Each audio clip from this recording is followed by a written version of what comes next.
Já a seguir, vice-versa.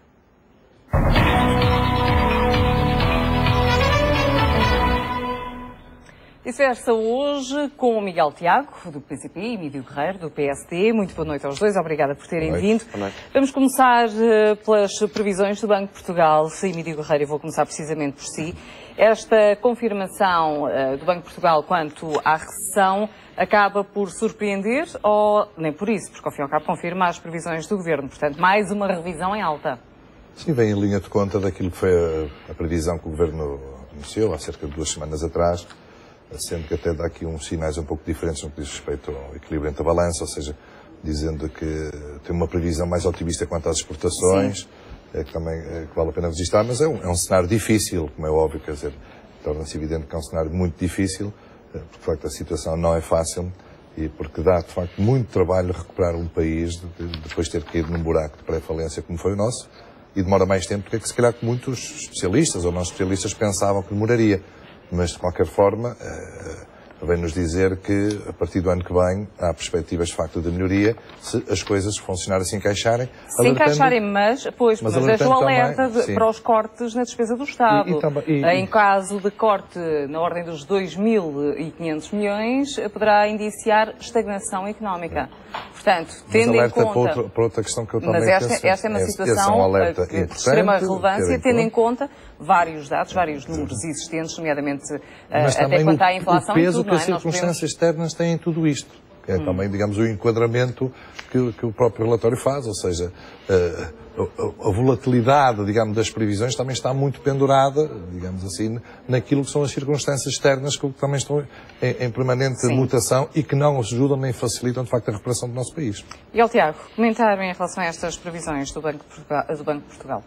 Bem, no comentário, as previsões do Banco de Portugal vêm, no essencial, confirmar o descalabro, portanto, uma revisão em baixa das previsões já até aqui avançadas, desmente totalmente, e aliás já a execução orçamental dos 2 primeiros meses eu tinha feito a ideia de que em 2014 poderá haver crescimento económico. Aliás, o Governo dizia que era em 2013, afinal de contas é um ano trágico também no que toca à recessão, está previsto agora que se cifre nos 2,3, mas provavelmente até ao fim do ano ela poderá vir ainda a agravar-se, e para 2014, pelos vistos, o melhor cenário que temos, a haver os cortes, é de facto da estagnação, porque se a recessão em Portugal se continuar este rumo, tenderá, nos meses seguintes, a ser pior do que a dos primeiros 2 meses. Sim. Portanto, a perpetuar-se este rumo, efetivamente existe o risco de continuar a recessão em 2014. Mas este boletim indica-nos várias coisas e dá-nos vários indicadores para que nós possamos também tirar conclusões políticas dos números. Por um lado, que o consumo interno atingiu, portanto, está em queda, embora diga que abranda a queda, na verdade continua em queda. Sim, continua em queda.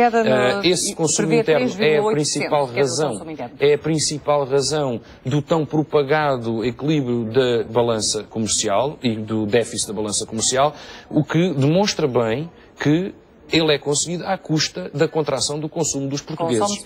Consome-se menos, importa-se menos, e as exportações, curiosamente, e está bem descrito no Banco de Portugal, estão a atingir um ponto crítico de fragilidade e, inclusivamente, prevê-se que venham também a sofrer uma queda. Ora, e há um outro dado, prevê um crescimento de 2,2. Sim, que tendo em conta a aceleração que houve, mas repare que acima das previsões do Governo. Esse é um abrandamento no ritmo do crescimento das exportações. Sim, mas mesmo assim prevê um crescimento de 2,2. Tendo em conta que continua a decair o consumo e não se ganha tanto com as exportações como se vinha ganhando até aqui, a tendência será de piorar o déficit da balança comercial. Mas há um outro dado que podemos retirar do déficit da balança comercial. É que, com uma previsão de eventual aumento do consumo, que há um cenário com eventual aumento do consumo, tornam a aumentar as exportações. O que significa o quê? Significa que durante todo este tempo em que se contraiu o consumo, não se substituiu a importação por produção nacional.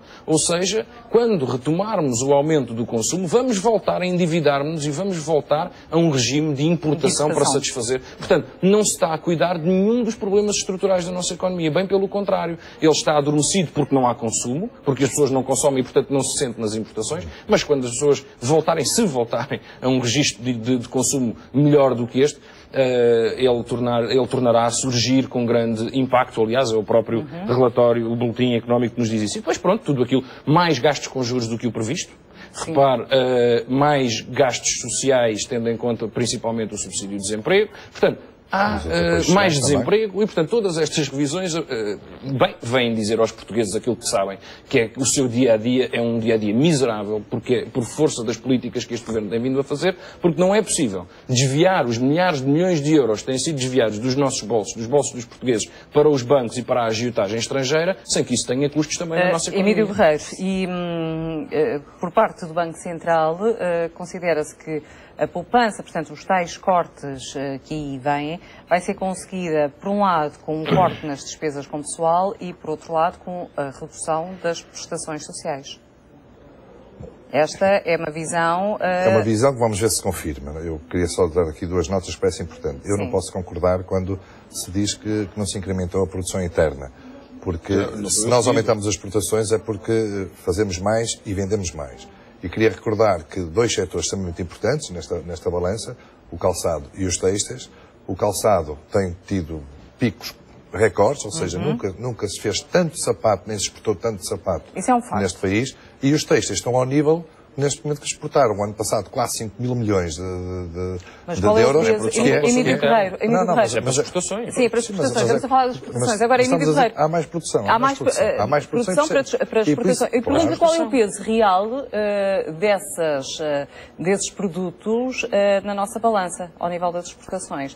Tendo em conta que os principais fatores que alavancam as nossas exportações não são propriamente produtos nossos. Estamos a falar de produtos, por exemplo, refinados. Sim, mas vamos falar daquilo que são os produtos que são manufaturados e são produtos para transação. Sim. Estava a dar dois exemplos, dois setores que empregam muita gente e que têm um peso enorme. E se os calçados exportam enorme, tendo em conta o que Miguel Tiago tinha dito, que não se conseguiu implementar políticas que incrementassem, puxassem pela produção nacional. Se o calçado e os têxteis vendem muitos mais milhares de milhões do que vendiam há uns anos atrás, é sinal de que estão a produzir mais. É sinal também, e repare, e não deixa de ser interessante, por exemplo, que o setor têxtil neste momento seja um setor que emprega pessoas. Durante muitos anos foi um setor onde teve também, digamos, a fazer a sua reestruturação e onde houve uma queda de emprego. Neste momento, se for ao Val do Ava, as pessoas são contratadas para trabalhar nas empresas. O que quer dizer que já aqui, já houve aqui o ajustamento e agora já estamos... O desemprego ainda assim na região é trágico. Sim, mas não é propriamente... Miguel, eu não estou a dizer que os recuperação milagrosa. Não, e além disso, estamos a falar de dois setores que ainda bem que dinamizam. Mas veja uma coisa, nós estamos a falar, o total do mercado externo em Portugal, para o nosso PIB, não chega a 30%, ou anda à volta dos 30%. Ou seja, enquanto continuarmos a penalizar o consumo interno, que representa 68%, porque não há saída portanto, não está aí a saída do problema. Estamos a subir 30 e tal, 40. O objetivo, como já foi anunciado, é que as exportações pesem cerca de metade. E estamos nessa curva continuarem a destruir o consumo interno, eles vão falar cada vez mais. A questão é o aumento. Por alguma razão é que os têxteis estão a exportar, como já nos exportavam desde 2007, e o calçado nunca exportou. Pode querer centrar o debate nos têxteis e nos sapatos. Eu julgo que as pessoas em casa sentem bem o que significa... Mas é um bom sinal, inevitavelmente. Agora queria que me respondesse, e nisso estamos todos de acordo, como é óbvio, porque é um bom sinal. Vier a ser em todos os outros setores, nomeadamente no consumo interno. Agora, queria que me respondesse à questão que lhe coloquei, ou à observação que fiz, melhor dizendo, de que foi explanada neste boletim de primavera do Banco Central. O peso que os hipotéticos cortes terão. Exatamente, como é que vamos fazer, como é que vão ser feitos estes cortes. Portanto, a poupança, por um lado, vai ser conseguida com cortes na despesa pessoal, outra metade com redução nas prestações sociais. Isso ainda é para ver? É assim? Sim, eu não quero com certeza que eu faça aqui tipo uma espécie de zandinga, porque não sou. Porque, não, mas então, os economistas do Banco de Portugal são zandingas? Não são zandingas. O que eu quero dizer com isto é o seguinte. O Sr. Primeiro-Ministro tem dito, e quinzenalmente tem-o afirmado na Assembleia... Isto foi dito pelo Banco de Portugal. Sim, mas o Banco de Portugal não sabe onde vão ser feitos os cortes, ainda menos como vão ser feitos os cortes. Não sabe isso. Não sabe também se haverá ou não cortes. Por isso é que diz que se houver cortes, temos um cenário de estagnação no ano que vem. Temos de esperar, de facto, por aquilo que o Governo está a negociar com os parceiros sociais e nomeadamente com a Troika, onde é que isto vai ser aplicado, se vai ser aplicado e quando. E a partir de termos esses dados, com certeza que os analistas do Banco de Portugal vão poder concretizar melhor essas propostas e eu irei poder também comentá-las. Antes de ter esses dados eu não consigo. Pronto, mas o que é certo é que os economistas do Banco de Portugal alertam para o peso e para as consequências que esse corte pode ter em determinados o corte. Só mais uma questão, Miguel Tiago, eu já lhe dou a palavra, só mais uma questão. Quando hoje, em entrevista à RTP, o Ministro das Finanças dizia a Márcia Rodrigues que iria pedir ao Fundo Monetário Internacional uma atenção especial em relação ao caso português, é isto também? Eu penso que também será isso, entre outras coisas. Porque se os parceiros internacionais todos reconhecem que os portugueses têm feito um grande esforço no sentido de cumprir aquilo que foram as metas contratualizadas no memorando de entendimento em 2011, e em face da turbulência internacional que existe, o facto da própria Europa e a conjuntura internacional não ajudar mais o esforço que os portugueses estão a fazer, eu acho que é legítimo que haja essa atenção. E isso só é possível com a credibilização que este governo teve junto das instituições. Porque o cenário de há 2 anos era completamente diferente.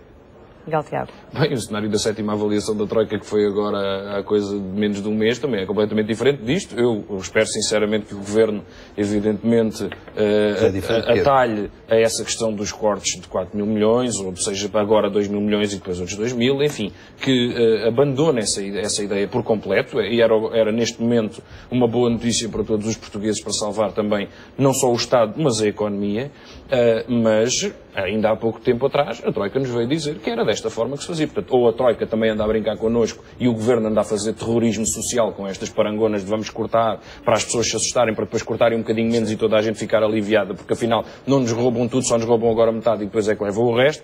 Bem, mas eu, no essencial, eu julgo que quer os números do Banco de Portugal, quer a execução orçamental, quer a evolução do nosso contexto económico, demonstram claramente uma coisa, que é a austeridade não só não está a contribuir, como foi dito que iria contribuir para a questão principal, para o seu objetivo principal, que era a consolidação das contas públicas, não está a garanti-lo, nem sequer dentro das metas que a própria Troika e que a Troika portuguesa, o PS, PSD e CDS negociaram com a Troika estrangeira, portanto não está dentro das metas que foram negociadas com as Troicas, tanto que tiveram que ser já renegociadas essas metas 2 vezes, portanto porque foram incumpridas, portanto não está a cumprir esse objetivo, que era apontado como o principal objetivo. E também não está a conseguir nenhum outro, porque o que é certo é que a qualidade de vida dos portugueses, os seus rendimentos, o emprego, abatem dia após dia e estão cada vez num patamar mais baixo, o que significa que a política chamada de austeridade está a gerar não os objetivos que prometeu, mas exatamente os inversos.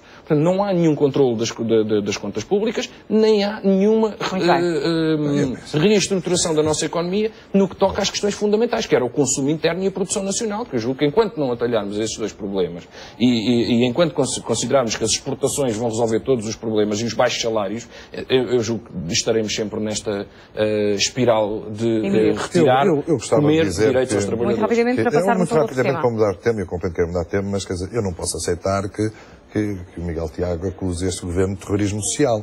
Este governo herdou uma situação complicadíssima e mesmo neste cenário dificílimo tem tido medidas de apoio social que os outros não tiveram, em condições diferentes. Foi este governo que, ao contrário do governo anterior, que aumentou as pensões mínimas. Foi esse. Não, estas são medidas de apoio social. Diga lá quanto é que aumentou. Aumentou. Diga lá quanto é que aumentou. A taxa de inflação. Acima da taxa de inflação. Para sabermos do que é que estamos a falar. Sim, mas quais eram as pensões? São poucos euros. Então diga lá quais eram as pensões que aumentou. Foram as pensões mínimas. Não foram as pensões mínimas. Foram as pensões mínimas. Foram todas as pensões mínimas também. Há algumas pensões.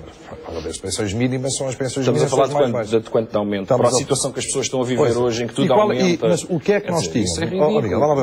O que estão a roubar aos outros. O governo anterior congelou-as. Este descongela e aumenta acima da taxa de inflação. Faz terrorismo social. Mas eu não estou aqui no meio desta situação complicada, ainda hoje tivemos a oportunidade de ver. Há mais bolsas na ação social escolar. A ação social escolar aumentou. Há um plano de emergência social. Aprovar o PEC 1, o PEC 2, o PEC 3, os orçamentos de Estado. Há um plano de emergência social que injetou 600 milhões de euros o ano passado na economia social. Ou seja, quase um décimo do que injetou na banca. A situação era muito difícil. Quase muito difícil. E apesar dessas dificuldades, foi possível criar estes mecanismos de apoio aos mais carenciados. E por isso é que eu rejeito claramente esta acusação, a insinuação de terrorismo social. Há uma coisa que é certa. A situação é extremamente complicada, preocupa-nos a todos e é preciso um grande esforço de mobilização para sair disto. Eu compreendo que houvessem pessoas que acreditassem que num ano e meio, ou até em 2 anos, ou em 3, fosse possível tirar o país do buraco. Como o Passos Coelho, que dizia que não ia cortar salários. Mas não é. Infelizmente não é. E é preciso muito mais esforços do que aqueles que inicialmente eram necessários. Nós recuarmos não há muito tempo. Aliás, no domingo, quando eu apresentava o telejornal, não sei se vocês tiveram a oportunidade de ver, apresentámos uma peça, uma reportagem que mostrava exatamente os erros nas previsões sucessivas e a tal luz ao fundo do túnel que era para surgir e que ainda não surgiu. Está sempre mais longe. Agora, eu pergunto-lhe quando... Agora, imagine o que é que seria essa luz se estas avaliações todas com os parceiros internacionais fossem negativas, que é aquilo que o Partido Comunista gostaria que fosse, Isso é que é quanto mal pior. Imagine, se a situação é esta, com avaliações positivas, imaginemos o que seria... As previsões têm sucessivamente sido alteradas e a tal luz ao fundo do túnel não surge. Está a surgir. Está a surgir? Está a surgir, claro que sim. E o próprio relator do Banco de Portugal diz que para o ano já estamos a crescer. Não diz. Diz que estamos em estagnação, caso sejam feitos os cortes que indiquem que serão feitos. E se não forem muito feitos muito rapidamente. Os dirigentes dos partidos que compõem a maioria estão pouco concentrados em resolver os problemas do país? Não, são concentrados em resolver o país. É que essa foi a expressão utilizada pelo líder parlamentar do Partido Social Democrata em relação aos pedidos de remodelação governamental por parte de dirigentes do CDS. Bom, vamos começar por quê? Por comentar aquilo que o meu líder parlamentar disse ou aquilo... O seu líder parlamentar comentou a posição do CDS. O que o meu líder parlamentar quis dizer, e penso que é claro para todos, isto deve ser visto assim, é de que 2 situações. Os partidos são forças vivas, são organismos dinâmicos, têm voz própria e dentro dos seus órgãos sociais é normal que os seus militantes, dirigentes, expressam livremente as suas opiniões. Por isso, não vejo mal nenhum ao mundo, é assim em todos, no próprio PST também é assim, não há problema nenhum. O que é fundamental é recordar aqui que nós temos um compromisso. Nós, e digo nós, não estou a dizer só o PST, a maioria tem um compromisso com o país, que é de facto de retirar Portugal deste buraco. Essa maioria está com problemas ou não? Não tem problemas nenhum. Nós estamos altamente focados e empenhados em poder cumprirmos o programa de governo e em retirar o país do buraco onde o deixaram ficar. O partido mais votado encara o partido menor da coligação a pedir uma remodelação. Não, eu não vi o partido menor a pedir remodelação nenhuma. Dirigentes nacionais. Que falaram dentro de uma reunião partidária, alguns exprimiram aquilo que achavam, são tudo opiniões, e eu não vou sequer comentar isso porque isso diz respeito à vida de cada um. O que importa aqui, de facto, retirar e frisar bem é este compromisso que existe da maioria para resgatar o país. Isso é um compromisso sério, forte, e nessa matéria nós estamos coesos. Isso vê-se no dia-a-dia do Parlamento, nas várias comissões parlamentares. Miguel Tiago, um último comentário em relação a esta matéria. Sobre essa matéria, em primeiro lugar, dizer que a instabilidade ou as vozes diversas, digamos assim, entre os partidos que compõem a maioria, têm como origem muito claramente não uma divergência de posições, porque não há, aliás, o que é provado pelo facto de os partidos não exigirem, nenhum deles, uma alteração das políticas, dizem reformular o governo, portanto, de pôr outras pessoas para continuar a fazer a mesma coisa, mas isso é claramente resultado de um desgaste e de uma erosão da base social de apoio do governo e de lutas sucessivas que têm abalado também a confiança dos portugueses neste governo, ou aliás, já quase nenhuma confiança dos portugueses neste governo, e o CDS, principalmente o CDS, vai manobrando de maneira a tentar escapar por entre as gotas da chuva, tentando com que não fique o odioso para si próprio e, portanto... Mas repare, não é uma questão de divergência política. O CDS não quer... Concorda comigo, a maioria está coesa. A maioria está a ensaiar divergências, um pouco como se faz naqueles filmes do polícia bom e do polícia mau. Portanto, para conseguir obter as informações ou para conseguir a confissão, há um que faz de polícia bom e há outro que faz de polícia mau. O PSD e o CDS, para conseguirem extorquir e roubar aos portugueses a sua riqueza, um tem que fazer de polícia bom e o outro tem que fazer de polícia mau. Miguel Tiago. Roubar é tirar algo a alguém para ficar para ele próprio. Neste caso é para entregar à banca, não há muita diferença. É para resgatar a banca rouba através do governo. Fica mal ao Partido Comunista, a banca rouba através do governo. Com um grande peso democrático e na história da Miguel democracia, Tiago, usar esse tipo de expressões e ensinações. Miguel Tiago, Emílio Ferreira, vamos ao fim do nosso tempo. Miguel Tiago, Emílio Ferreira, dizer que ela muito obrigada. Muito obrigada por terem estado neste Disseste. Obrigada, boa noite.